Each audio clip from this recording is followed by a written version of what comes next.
بسم الله الرحمن الرحيم الحمد لله رب العالمين والصلاة والسلام على سيدنا ومولانا محمد وآله وأصحابه وأزواجه وذريته أجمعين. اللهم ربنا أرنا الحق حقا وارزقنا اتباعه وأرنا الباطل باطلا وارزقنا اجتنابه. اللهم أرنا حقائق الأشياء كما هي ربنا زدنا علما وعملا وإخلاصا يا رب العالمين.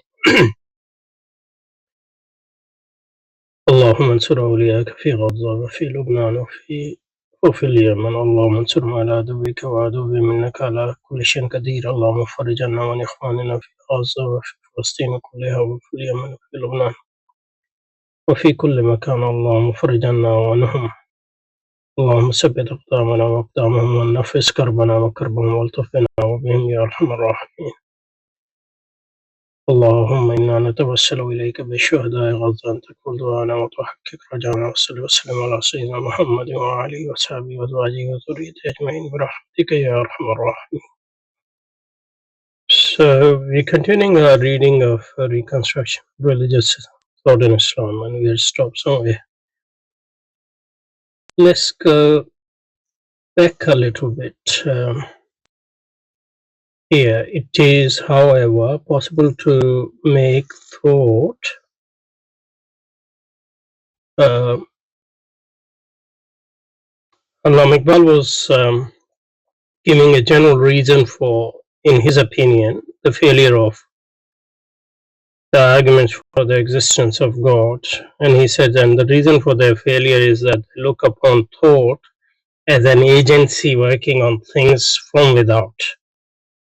So basically, the reason for the failure of arguments for the existence of God, according to Allama Iqbal, the general failure is that the general reason for general failure is a view of a thought. We consider, according to Allama Iqbal,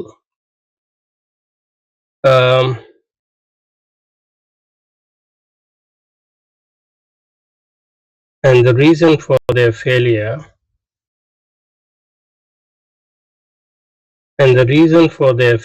is that they take thought as an agency working on things from without, as an organizational principle, as it is in Kant. This view of thought gives us a mere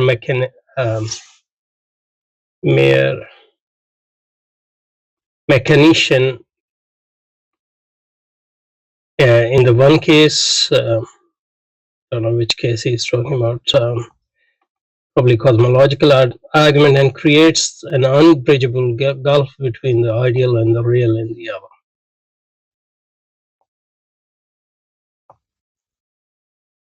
It is, however, possible to take thought not as a principle on which organizes and integrates its material from outside, but as a potency which is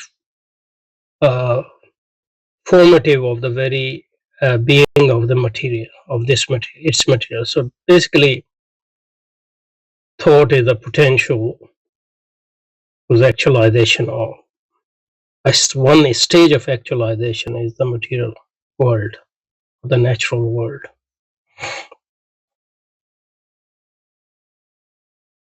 Thus regarded, thought or idea is not an alien to the original nature of things.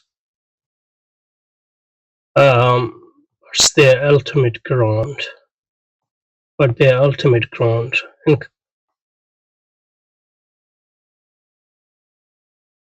thought or idea, but their ultimate, and consider the very essence of their being, infusing itself in them from the very beginning of their career, and inspiring their onward march to a self-determined end. So basically, the world is. So this is a monistic conception of the world. rather than dualistic Kantian version of the world. The dualistic version or the Cartesian version is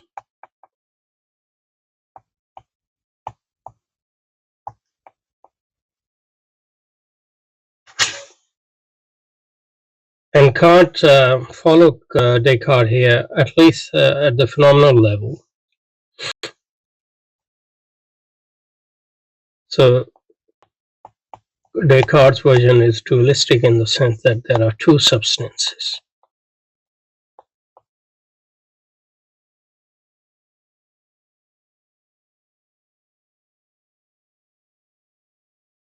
One is matter and the other is mind. And the essence of matter is extension, and essence of mind is thinking. That's why it's a huge problem for Descartes' Cartesian dualism, how to bridge the gulf between these two, how they interact in the first place. How do they interact in the first place?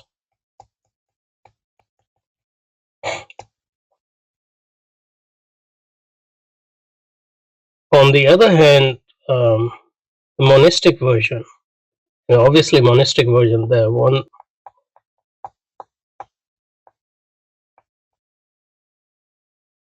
you can be a monistic, but your view of the world can be different from other monastics. So monasticism doesn't mean that you have a single worldview. But for example, monistic version is there is only one substance.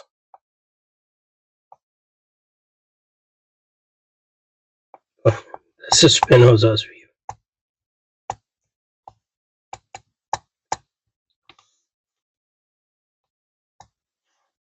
And everything else is the mode of that substance.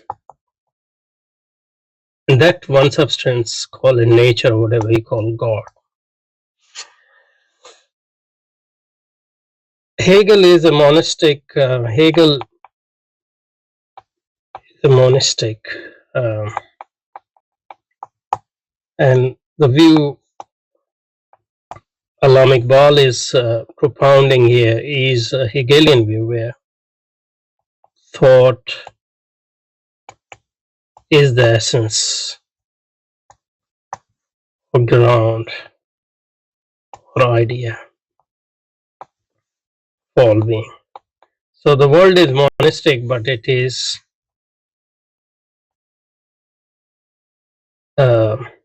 in essence a thought, a spirit, or an idea. So, but that spirit or thought is developing, so it has a history. It's also progressing, like it has a telos. Progressing from lower to higher forms. So matter is just a self-expression of that spirit. That's the view Alam Iqbal is propounding here. Obviously, he hasn't presented any reason for accepting that. He's just asserting this view. And Marx, for example, is also a monist. And obviously, he's a disciple of Hegel. As against Hegel, for him, the essence of thing is matter is the real thing. And thought is and matter is developing. And so is the whole universe. So that's a Hegelian view again, and it is progressing as well towards a higher form. So essence is matter for so Hegel, Marx sort of reverses Hegel, or so he's a monist, but for him matter is the essence, not the thought, and thought is the higher form of this matter, or function of this matter. So in that sense, we call Hegel an idealist, monistic idealist. On the other hand, Marx is a monist, materialist. Okay, and I'm not sure what you will call Spinoza. Maybe the neutral one. So nature is the substance. So matter is one aspect of it, and thought is the other aspect of it. So both matter and thought are the mode of that substance.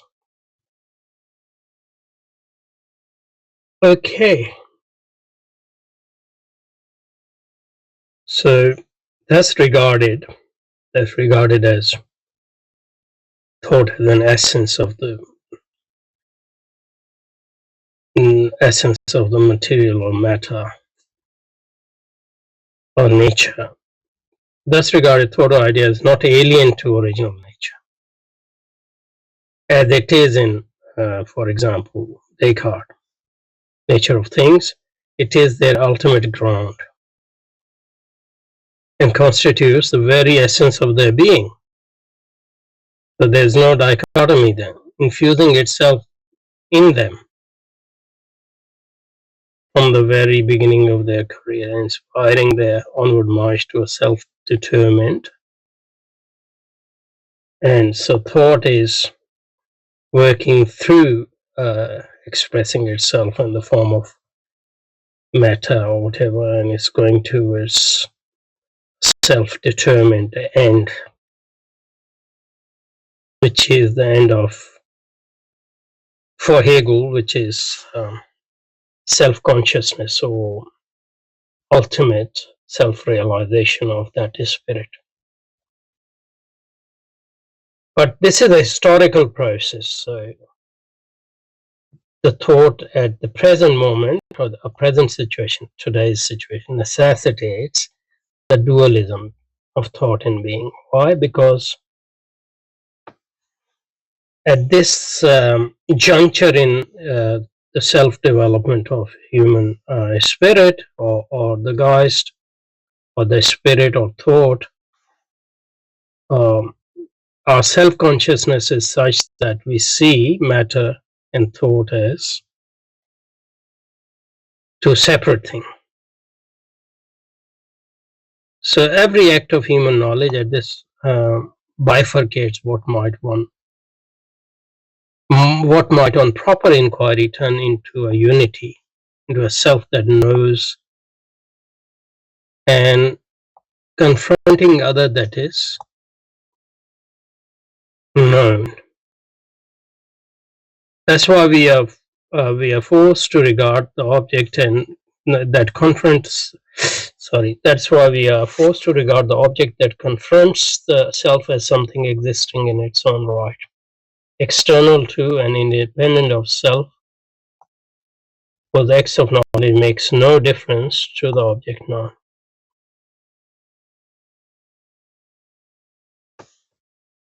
So, although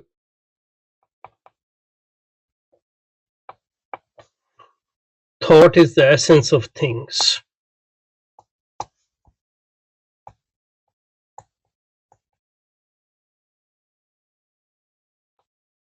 and that thought is ultimately realizing itself or expressing itself in different form, this self-expression has history. And this history is progressive history in the sense that it has stages of self-development. So every stage is higher than the prior stage. But at this stage of the self expression of human thought, not human. This is a cosmic thought. The highest self-expression is human consciousness.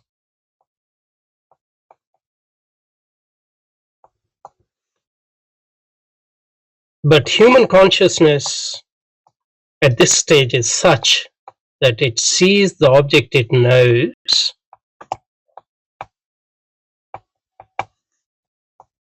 so that's the human mind, as the other. So there is a dualism. There is a dualism. But that dualism is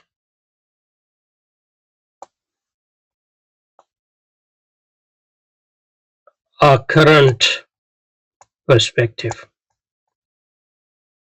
which is not a universal perspective, which is a partial perspective. So it is only from our human perspective that we see the object as separate from me. So I see the whiteboard I'm writing on as separate from me, or I see the telephone, or this smartphone I'm sitting in front of as separate from me. But if I think from a universal perspective, I will see that this object is the self-expression of the same thought whose self-expression I am. And that will in turn show to me that this is not separate from me. We are both part of the same being, the same thought. And that can overcome, at least in consciousness, the dualism. And through historical process, this dualism is overcome or will be overcome historically or in reality as well, not just in consciousness. But at this point in our human history, we see object as separate from us, and that's the whole dilemma of argument for the existence of God as well. So instead of proving God and seeing God as separate from nature, what we should realize is that we are all, in a sense, part of that God and the self journey of that God. Me, you, nature, and things. So then the question becomes a consciousness of that rather than proving that God exists. I think that's what he is saying, and it's a very Hegelian pantheistic view. That's why he goes on to say that the true significance of the ontological and teleological arguments will appear only if we are able to show that human situation is not final, like human self-consciousness, where our mode of being is basically a mode of knowledge is dualistic. It's not final, and that thought and being are thought and being, God and nature are ultimately one. This is possible only if we carefully examine and interpret experience. So the main thing is experience, not argument, following the clue furnished by the Quran. And now he is going to provide a Quranic in his own mind, Quranic justification for this view, this Islamic Hegelianism, so to speak. Okay, we'll continue, inshallah. Subhanakallah wa bihamdika, nashhadu an la ilaha illa anta, nastaghfiruka wa natubu ilayk. أعوذ بربك قل أعوذ برب الفلق من شر ما خلق من شر غاسق إذا وقب من شر النفاثات في العقد ومن شر حاسد إذا حسد.